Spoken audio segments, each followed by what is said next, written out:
संबंध।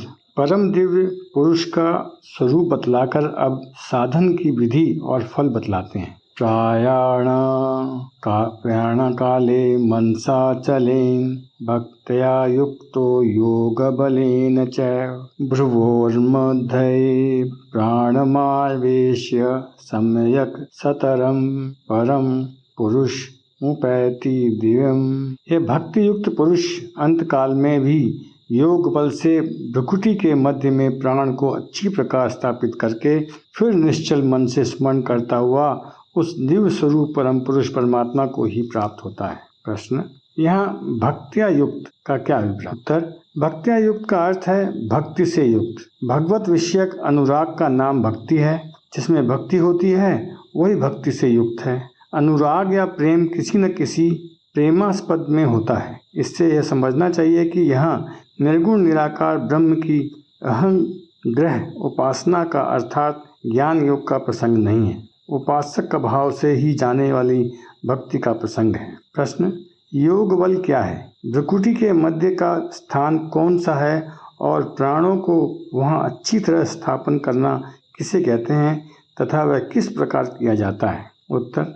8वें श्लोक में बतलाया हुआ अभ्यास योग यानी कि अष्टांग योग ही योग है। योगाभ्यास से उत्पन्न जो यथा योग प्राण संचालन और प्राण निरोधक का सामर्थ्य है उसका नाम योग बल है। दोनों भावों के बीच में जहाँ योग शास्त्र के जानने वाले पुरुष आज्ञा चक्र बतलाया करते हैं वही भ्रुकुटी के मध्य का स्थान है।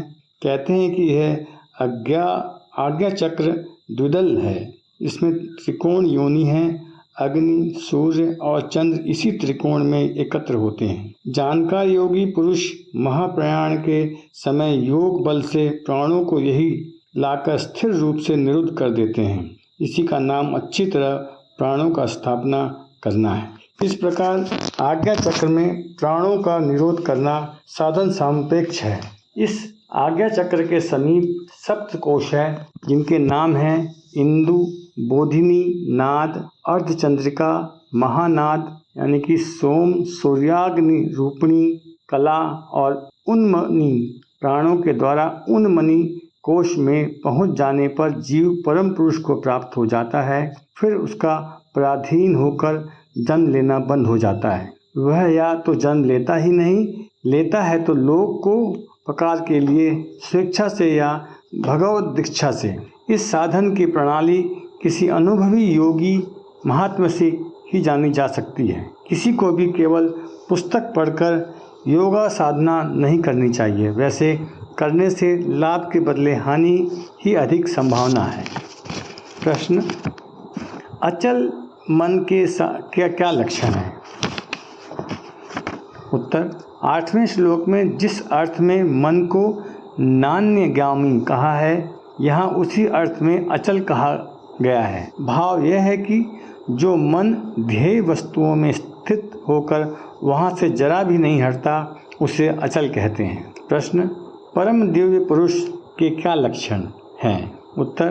परम दिव्य पुरुष के लक्षणों का वर्णन 8वें और 9वें श्लोक में देखना चाहिए। संबंध। 5वें श्लोक में भगवान का चिंतन करते करते मरने वाले साधारण मनुष्य की गति का संक्षेप में वर्णन किया गया। 8वें से 10वें श्लोक तक भगवान के अतियज्ञ नामक सगुण निराकार दिव्य अव्यक्त स्वरूप का चिंतन करने वाले योगियों की अंतकालीन गति के संबंध में बतलाया। अब 11वें श्लोक से 13वें तक परम अक्षर निर्गुण निराकार परम ब्रह्म की उपासना करने वाले योगियों की अंतकालीन गति का वर्णन करने के लिए पहले उस अक्षर ब्रह्म की प्रशंसा करके उसे बतलाने की प्रतिज्ञा करते हैं। यदक्षरम वेद विदो वदन्ति विशन्ति यद्येतयो वितरागा यदीक्षन्तो ब्रह्मचर्य चरन्ति तत्ते पदम संग्रहेण प्रवक्षे। वेद के जानने वाले विद्वान जिस सच्चिदानंद घन रूप परम पद को अविनाशी कहते हैं, आसक्ति रहित यत्नशील सन्यासी महात्म जन जिसमें प्रवेश करते हैं और जिस परम पद को चाहने वाले ब्रह्मचारी लोग ब्रह्मचर्य आचरण करते हैं उस परम पद को मैं तेरे लिए संक्षेप से कहूँगा। प्रश्न, वेदविद पद का क्या भाव है? उत्तर, जिससे परमात्मा का ज्ञान होता है उसे वेद कहते हैं। यह वेद उस समय 4 संहिताओं और एतयादि ब्राह्मण भाग के रूप में प्राप्त है। वेद के प्राण और वेद के आधार हैं। परम ब्रह्म परमात्मा वे ही वेद के तात्पर्य हैं। उस तात्पर्य को जो जानते हैं और जानकर उसे प्राप्त करने की अविरत साधना करते हैं तथा अंत में प्राप्त कर लेते हैं, वे ज्ञानी महात्मा पुरुष ही वेद के यथार्थ ज्ञाता हैं। प्रश्न, वेद को जानने वाले जिसे अविनाशी बतलाते हैं, इस वाक्य का क्या भाव है? उत्तर, यत पद से सच्चिदानंद घन पर ब्रह्म का निर्देश है। यहाँ यह भाव दिखलाया गया है कि वेद के जानने वाले ज्ञानी महात्मा पुरुष ही उस ब्रह्म के विषय में कुछ कह सकते हैं, इसमें अन्य लोगों का अधिकार नहीं है। वे महात्मा कहते हैं कि यह अक्षर है, अर्थात यह एक ऐसा महान तत्व है जिसका किसी भी अवस्था में कभी भी किसी भी रूप में क्षय नहीं होता। यह सदा अनिश्वर है, एक रस और एक रूपता रहता है। 12वें अध्याय के तीसरे श्लोक में जिस अव्यक्त अक्षर की उपासना का वर्णन है, यहाँ भी यह उसी का प्रसंग है।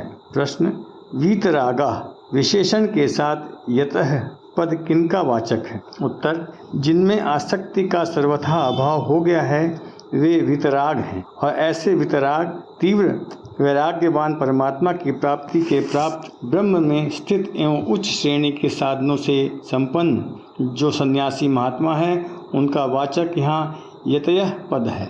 प्रश्न, यत विशन्ति का क्या अभिप्राय है? उत्तर, इसका शब्दार्थ है जिसमें प्रवेश करते हैं।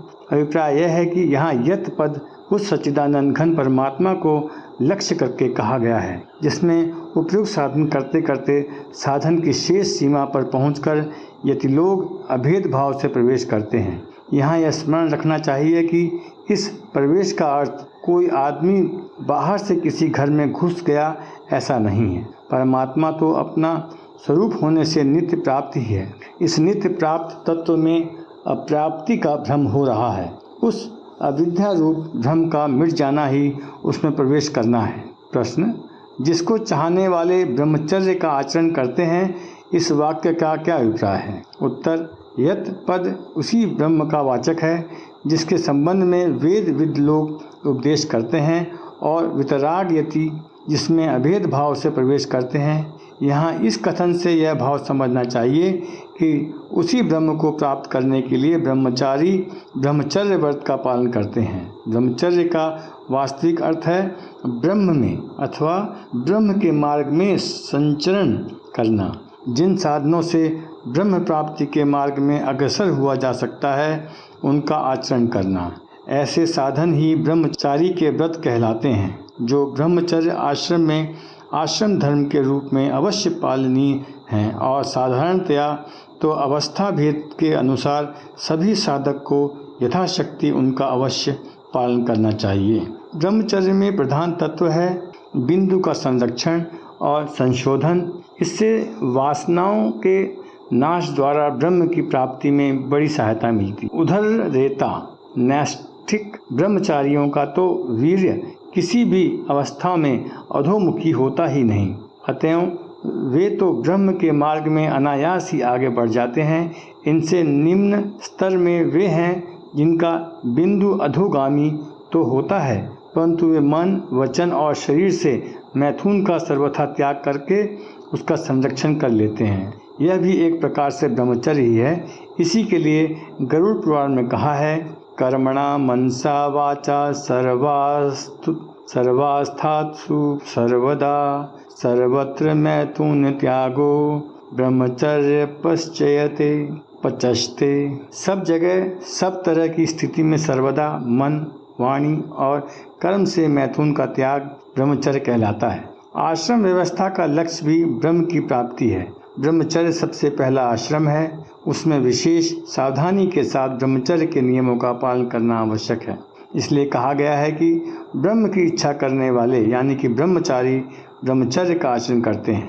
प्रश्न, वह पद मैं तुझे संक्षेप में कहूँगा, इस वाक्य का क्या अभिप्राय है? उत्तर, इस वाक्य से भगवान ने यह प्रतिज्ञा की है कि उपयुक्त वाक्यों में जिस परब्रह्म परमात्मा का निर्देश किया गया है वह ब्रह्म कौन है और अंतकाल में किस प्रकार साधन करने वाला मनुष्य उसको प्राप्त होता है, यह बात तुम्हें मैं संक्षेप में कहूँगा। संबंध।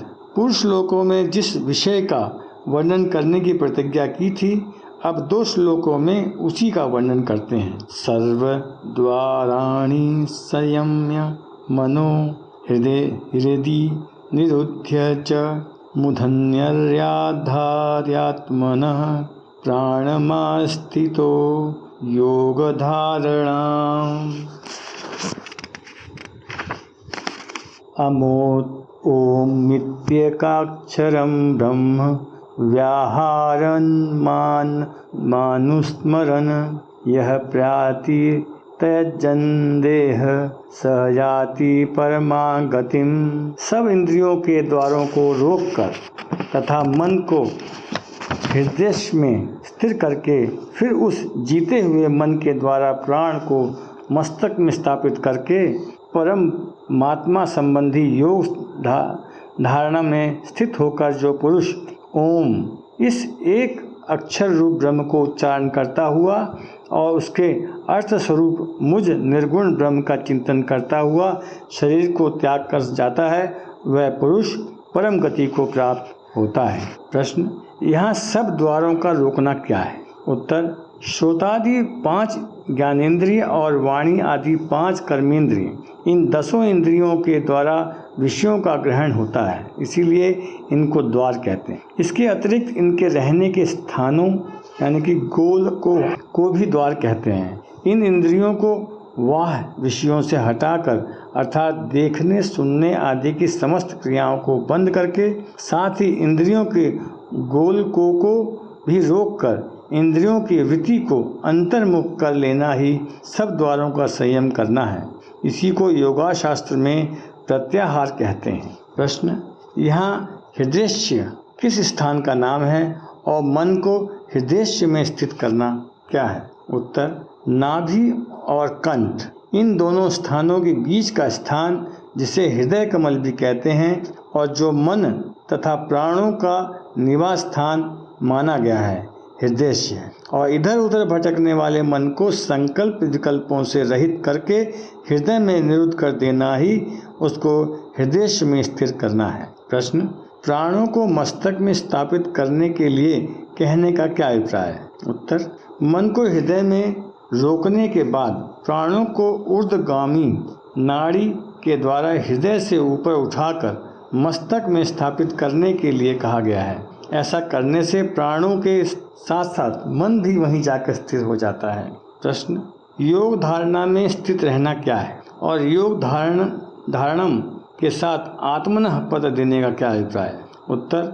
उपयुक्त प्रकार से इंद्रियों का संयम और मन तथा प्राणों का मस्तक में भली भांति निश्चल हो जाना ही योग धारणा में स्थित रहना है। आत्मनः पद से यह बात दिखलाई गई है कि यहाँ परमात्मा से संबंध रखने वाली योग धारणा का विषय है, अन्य देवता दिविषयक चिंतन से या प्रकृति के चिंतन से संबंध रखने वाली धारणा का विषय नहीं है। प्रश्न।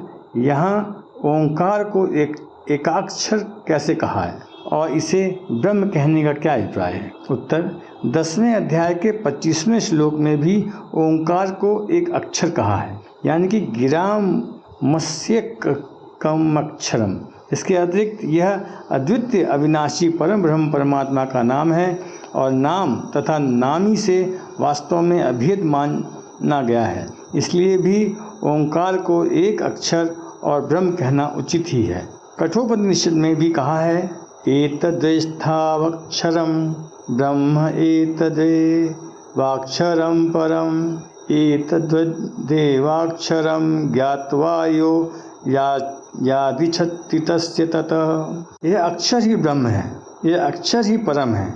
इसी अक्षर को जानकर ही जो जिसकी इच्छा करता है उससे वही प्राप्त हो जाता है। प्रश्न। वाणी आदि इंद्रियों के और मन के रुक जाने पर तथा प्राणों के मस्तक में स्थापित हो जाने पर ओंकार का उच्चारण कैसे हो सकेगा? उत्तर। यहाँ वाणी से उच्चारण करने के लिए नहीं कहा गया है उच्चारण करने का अर्थ मन के द्वारा उच्चारण करना ही है। प्रश्न, यहाँ माम पद किसका वाचक है और उसका स्मरण करना क्या है? उत्तर, यहाँ ज्ञान योगी के अंत काल का प्रसंग होने से माम पद सच्चिदानंद घन निर्गुण निराकार ब्रह्म का वाचक है। चौथे श्लोक में इस शरीर में अधियज्ञ मैं ही हूँ, इस कथन से भगवान ने जिस प्रकार अधियज्ञ के साथ अपनी एकता दिखलाई है, उसी प्रकार यहाँ ब्रह्म के साथ अपनी एकता दिखलाने के लिए माम पद का प्रयोग किया है। प्रश्न, मन से ओंकार का उच्चारण और उसके अर्थ स्वरूप ब्रह्म का चिंतन दोनों काम एक साथ कैसे होते हैं? उत्तर, मन के द्वारा दोनों काम एक साथ अवश्य ही हो सकते हैं। परमात्मा के नाम ओम का मन से उच्चारण करते हुए साथ साथ ब्रह्म का चिंतन करने में कोई आपत्ति नहीं आती। मन से नाम का उच्चारण तो नामी के चिंतन में उल्टा सहायक होता है। महर्षि पतंजलि ने भी कहा है, ध्यान काल में अवितर्क समाधि तक शब्द अर्थ और तद्विषयक ज्ञान का विकल्प मन में रहता है। अतः जिसका चिंतन किया जाता है उसी के वाचक नाम का मन के संकल्प में रहना तो स्वाभाविक है। और उन्हें यह भी कहा है कि तस्य वाचक प्रवण तजपस्त अर्थ भावनम, उसका नाम प्रणव यानी कि ओम है। उस ओम का जप करते हुए उसके अर्थ परमात्मा का चिंतन करना चाहिए। प्रश्न, यहाँ परम गति को प्राप्त होना क्या है? उत्तर, निर्गुण निराकार ब्रह्म को अभेद भाव से प्राप्त हो जाना परम गति को प्राप्त होना है। इसी को सदा के लिए आवागमन से मुक्त होना, मुक्ति लाभ कर देना, मोक्ष को प्राप्त होना तथा निर्वाण ब्रह्म को प्राप्त होना कहते हैं। प्रश्न, 8वें से 10वें श्लोक तक सगुण निराकार ईश्वर की उपासना का प्रकरण है और 11वें से 13वें तक निर्गुण निराकार ब्रह्म की उपासना का। इस प्रकार यहाँ भिन्न भिन्न 2 प्रकरण क्यों माने गए? यदि 6 श्लोकों का एक ही प्रकरण मान लिया जाए तो क्या हानि है? उत्तर, 18वें से 10वें श्लोक तक के वर्णन में उपास्य परम पुरुष को सर्वज्ञ, सबके नियंता, सबके धारण पोषण करने वाले और सूर्य के सदृश स्वयं प्रकाश रूप बतलाया है। ये सभी सर्वव्यापी भगवान के दिव्य गुण हैं, परंतु 11वें से 13वें श्लोक तक एक भी ऐसा विशेषण नहीं दिया गया है जिससे यहाँ निर्गुण निराकार का प्रसंग मानने में तनिक भी आपत्ति हो सकती हो। इसके अतिरिक्त उस प्रकरण में उपासक को अभियुक्त कहा गया है जो भेदोपासना का द्योतक है तथा उसका फल दिव्य परम पुरुष यानी कि सगुण परमेश्वर की प्राप्ति बतलाया गया है। यहाँ अभेदोपासना का वर्णन होने से उपासक के लिए कोई विशेषण नहीं दिया गया है और इसका फल भी परम गति यानी कि निर्गुण ब्रह्म की प्राप्ति बतलाया है। इसके अतिरिक्त 11वें श्लोक में नए प्रकरण का आरंभ करने की प्रतिज्ञा भी की गई है। साथ ही दोनों प्रकरणों में एक मान लेने से योग विषयक वर्णन की पुनरुक्ति का भी दोष आता है। इन सब कारणों से यही प्रतीत होता है कि इन 6 श्लोकों में एक ही प्रकरण नहीं है, 2 भिन्न भिन्न प्रकरण हैं। संबंध, इस प्रकार निराकार सगुण परमेश्वर के और निर्गुण निराकार ब्रह्म के उपासक योगियों की अंतकालीन गति का प्रकार और फल बतलाया गया। किंतु अंतकाल में इस प्रकार का साधन वे ही पुरुष कर सकते हैं जिन्होंने पहले से ही योग का अभ्यास करके मन को अपने अधीन कर लिया है। साधारण मनुष्य के द्वारा अंतकाल में इस प्रकार सगुण निराकार का और निर्गुण निराकार का साधन किया जाना बहुत ही कठिन है। अतएव सुगमता से परमेश्वर की प्राप्ति का उपाय जानने की इच्छा होने पर अब भगवान अपने नित्य निरंतर स्मरण को अपनी प्राप्ति का सुगम उपाय बतलाते हैं। अन्यन्ये चेता संततम यो मां समरति नित्यश तस्याहं सुलभ पार्थ नित्य युक्तस्य योगिना। हे अर्जुन, जो पुरुष मुझ में अनन्य चित्त होकर सदा ही निरंतर मुझ पुरुषोत्तम को स्मरण करता है, उस नित्य निरंतर मुझ में युक्त हुए योगी के लिए मैं सुलभ हूँ, अर्थात उसे सहज ही प्राप्त हो जाता हूँ। प्रश्न, यहाँ अनन्य चेता का क्या अभिप्राय है? उत्तर, जिसका चित्त अन्य किसी भी वस्तु में लगकर निरंतर अनन्य प्रेम के साथ केवल परम प्रेमी परमेश्वर में ही लगा रहता हो, उसे अनन्य चेता कहते हैं। प्रश्न, यहाँ सततम और नित्यशः इन दो पदों के प्रयोग का क्या भाव है? उत्तर, सततम पद से दिखलाया है कि एक क्षण का भी व्यवधान न पड़कर लगातार स्मरण होता रहे, और नित्यशः पद से यह सूचित किया है कि ऐसा लगातार स्मरण आजीवन सदा सर्वदा होता ही रहे, इसमें एक दिन का भी नागा न हो। इस प्रकार दो भागों का प्रयोग करके भगवान ने जीवन भर नित्य निरंतर स्मरण के लिए कहा है। इसका यही भाव समझना चाहिए। प्रश्न, यहाँ माम पद किसका वाचक है और उसको स्मरण करना क्या है? उत्तर, यह नित्य प्रेम पूर्वक स्मरण करने का प्रसंग है और इसमें तस्य अहम आदि भेदोपासना के सूचक पदों का प्रयोग हुआ है। अतएव यहाँ माम पद सगुण साकार पुरुषोत्तम भगवान श्री कृष्ण का वाचक है, परंतु जो श्री विष्णु और श्री राम या भगवान के दूसरे रूपों को इष्ट मानने वाले हैं, उनके लिए यह रूप भी माम का ही वाच्य है तथा परम प्रेम और श्रद्धा के साथ निरंतर भगवान के स्वरूप का अथवा उनके नाम, गुण, प्रभाव और लीला आदि का चिंतन करते रहना ही उसका स्मरण करना है। प्रश्न, ऐसे भक्त के लिए भगवान सुलभ क्यों हैं? उत्तर, अनन्य भाव से भगवान का चिंतन करने वाला प्रेमी भक्त जब भगवान के वियोग को नहीं सह सकता, तब ये यथा माँ पपंदन्ते तान सत्यदेव भजाम में हम के अनुसार भगवान को भी उसका वियोग असह्य हो जाता है, और जब भगवान स्वयं मिलने की इच्छा करते हैं तब कठिनता के लिए कोई स्थान ही नहीं रह जाता। इसी हेतु से ऐसे भक्त के लिए भगवान को सुलभ बतलाया गया है। प्रश्न, नित्य निरंतर स्मरण करने वाले भक्त के लिए भगवान सुलभ हैं, वह तो मान लिया, परंतु भगवान का नित्य निरंतर स्मरण करना क्या सहज ही हो सकता है? उत्तर, जिनकी भगवान में और भगवत प्राप्त महापुरुषों में परम श्रद्धा और प्रेम है, जिनको यह दृढ़ विश्वास हो जाता है कि नित्य निरंतर चिंतन करने से भगवान का मिलना सुलभ है, उनके लिए तो भगवत कृपा से नित्य निरंतर भगवान का स्मरण होना सहज ही है। अवश्य ही जिनमें श्रद्धा प्रेम का अभाव है, जो भगवान के गुण प्रभावों को नहीं जानते और जिनको महत संग का सौभाग्य प्राप्त नहीं है, उनके लिए नित्य निरंतर भगवत चिंतन होना कठिन है।